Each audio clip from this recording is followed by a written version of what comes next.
বুঝিয়া হইয়া তার সামনে কথা যখন ছাড়ার সুযোগ আসছে তখন বোঝা যাচ্ছে কার ভিতরে হকিকি ইমান আছে আর কার ভিতরে মুনাফিক আছে।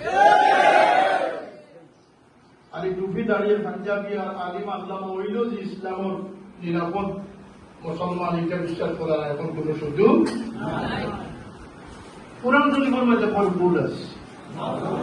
যদি কোনো বেঈমান নাস্তিক নাফরমানে হইতো কথা শুনলে মানে মাথা গেল কথা জানে কোরআন শরীফে যথেচ্ছ ভাবে বুঝা যায় তার কাছে কোরআন শরীফ নাজিল হয়েছে যে তেমন একাডেমিতে এগিয়ে কয়েক সাইড কথা আছে, এগিয়ে কয়েক ট্রাম্পর কথা বলে আছে, কারাম হদিসও বলে আছে। এই যে 1400 বছর থেকে হদিসের চর্চা চলিয়া ইমাম বুখারীর আগেও কিন্তু হদিস আছে, হদিসের কিতাব আছে। এগিয়ে কইছে যে ইমাম বুখারী 300 বছর 250 বছর পরে বুখারী শরীফ কিভাবে এটা চলি হইল। এই প্রশ্নটা উত্থাপন করছে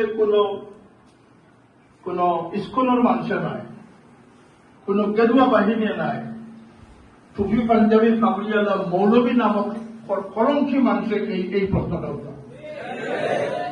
অতএব আজকে বুঝতেই হইব যে আমরা নিরাপত্তার ক্ষেত্রে ইসলাম কতটুকু বিভৎসংকুল পদ্ধতি করব। আমি আমার কথাটি বুঝেছিলাম পারিয়ার কিনা আমার ভাই আমি বুঝিয়ার না ইসলামটা যে সমূহ বিভৎসংকুল সম্মুখীন আমরা বুঝতে বাকি রয়েছে হিসাব দ্বিতীয় তারা জাহির করে দ্বিতীয় তারা না জাহির করে এবং